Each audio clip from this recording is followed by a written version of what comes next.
Iya. Ini tentunya kami, kalau boleh ya, kalau boleh. Enggak, saya kira menakar dulu Pak. Oh ya, silakan. Atau Pak Jumhur. Kenapa kita masih ekspor manusia ke Jeddah? Ya.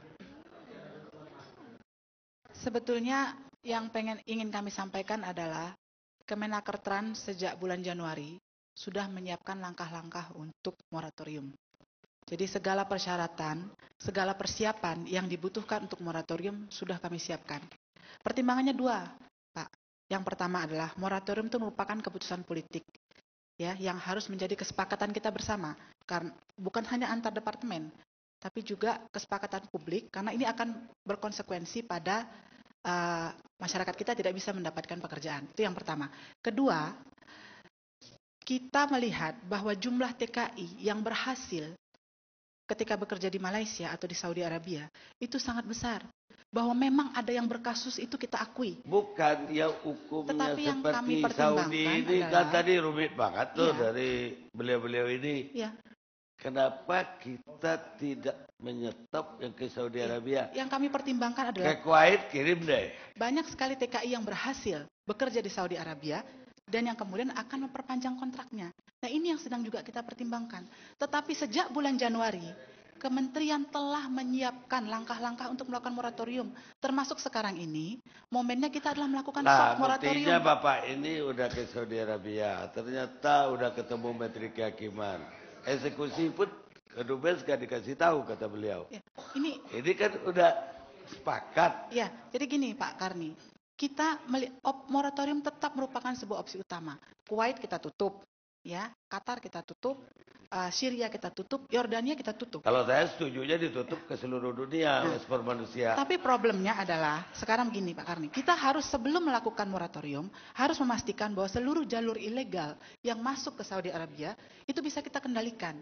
Itu bukan hal yang mudah. Itu tugas Menteri Hukum HAM nanti. Iya, itulah makanya saya bilang Pak Karni, ini merupakan sebuah keputusan politik yang harus disepakati oleh semua unsur pemerintah dan juga oleh masyarakat. Dan Kemenakertran sudah menyiapkan langkah-langkah itu sejak bulan Januari. Baik Bu, sekarang yang terancam hukuman mati di 20 orang lagi, 20-an dari 21. Di Malaysia berapa orang? Di Malaysia berapa? 216. 177. TKW kita. TKW atau bangsa 177 Indonesia? ya. Saya ingin tegaskan lagi ya Pak Karni. Apa yang kita lakukan untuk yang di Malaysia? Misalnya? Ya, pertama begini. Barusan kita membuat Memorandum of Understanding dengan Malaysia, MOU untuk sektor domestik, ya, tanggal 30 Mei yang lalu.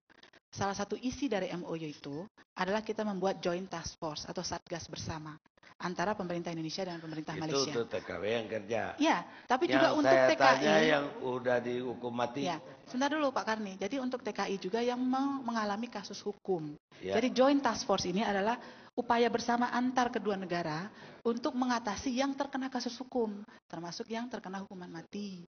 Jadi kita sudah mencoba melakukan menutup berbagai celah yang memungkinkan TKI kita tidak terurus di sana.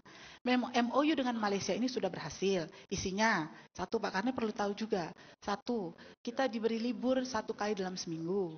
Paspor dipegang. Saya nggak perlu itu Bu. Loh, yang dihukum mati kita lakukan apa? Pak, saya ingin menyampaikan bahwa isi dari MOU itu juga akan melindungi TKI-TKI kita ketika mereka mendapatkan kasus hukum. Jadi publik perlu tahu. Ya, apa yang dapat kita Nanti katanya lakukan? kalau kami tidak melakukan itu nggak perhatian. Apa yang sudah kan? dilakukan untuk yang terhukum mati? Nah, tadi saya sudah sampaikan selain Joint Task Force, ya kan, untuk mengatasi yang mengalami masalah hukum, kita menyiapkan sebuah tim penasehat hukum dan pengacara yang akan bisa memberikan masukan, koordinasi dan jaringan dengan pengacara-pengacara di Malaysia dan dengan KBRI.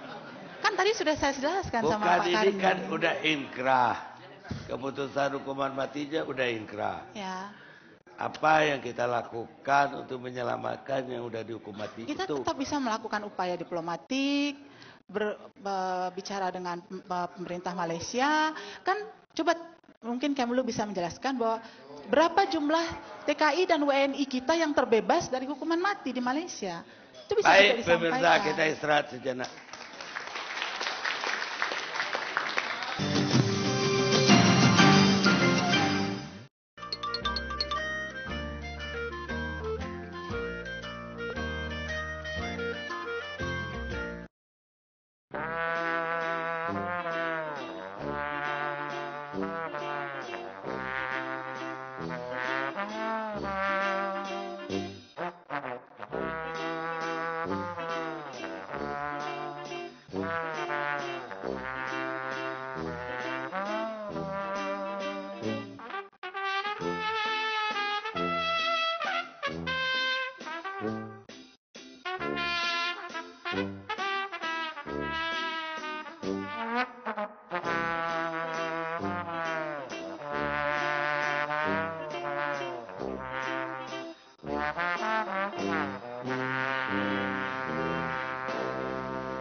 Pemirsa, kita masih di Jakarta Lawyers Club dengan topik TKW dipancung. Pemerintah tidak tahu. Sebelumnya saya ingin mengucapkan atas nama Jakarta Lawyers Club turut berduka cita kepada keluarga Ruyati yang kebetulan juga hadir putri beliau di sini. Ibu apa?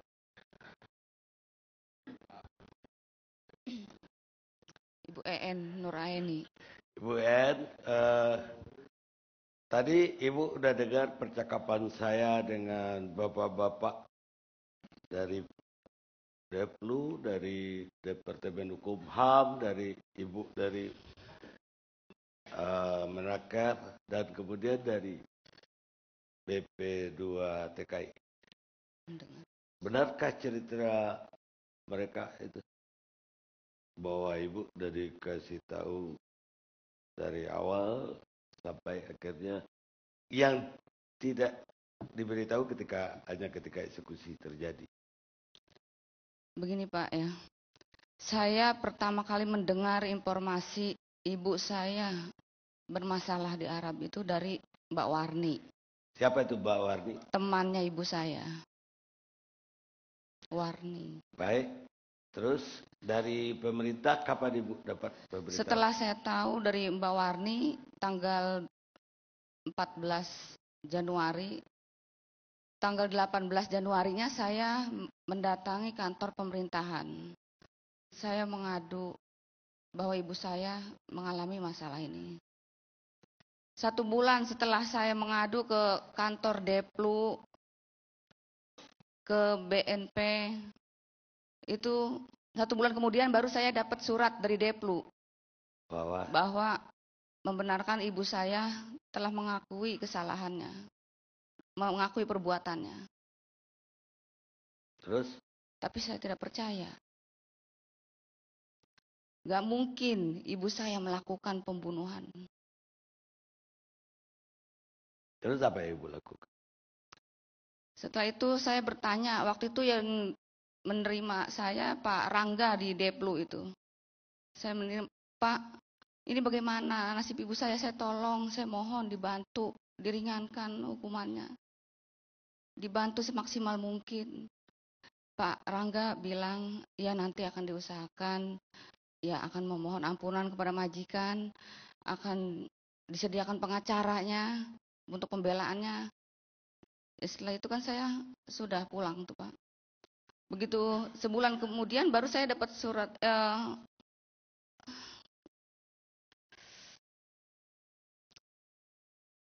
Setelah dapat surat yang pertama itu, saya tunggu lagi kabar 1 bulan, 2 bulan sampai tanggal 12 Januari 2011.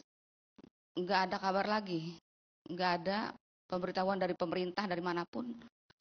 Akhirnya saya memutuskan kembali mengadu lagi. Mengadu lagi ke kantor pemerintahan, ya ke Deplu, ke BNP, ke Menaker. Ya semua saya datangi.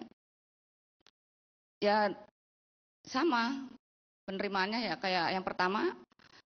1 bulan kemudian saya dapat surat lagi dari Deplu bahwa ibu saya di situ menjelaskan ibu saya sidang pertamanya itu bulan Mei 2010 dan sidang kedua akan digelar di bulan Mei 2011. Kemungkinan ibu saya akan dihukum mati. Ya kan saya panik Pak dapat begitu. Akhirnya saya harus kemana lagi saya mengadu ini, ya saya punya inisiatif sendiri, kayaknya yang lebih peduli sama saya kok, saya lihat di TV, di berita tuh Migran Care. Dari situ saya cari tahu alamat Migran Care, saya dapat dari internet, saya datengin kantor Migran Care Ibu Anis. Di situ saya mengadu, saya merasa Ibu Anis lebih peduli sama ibu saya dibanding yang lainnya.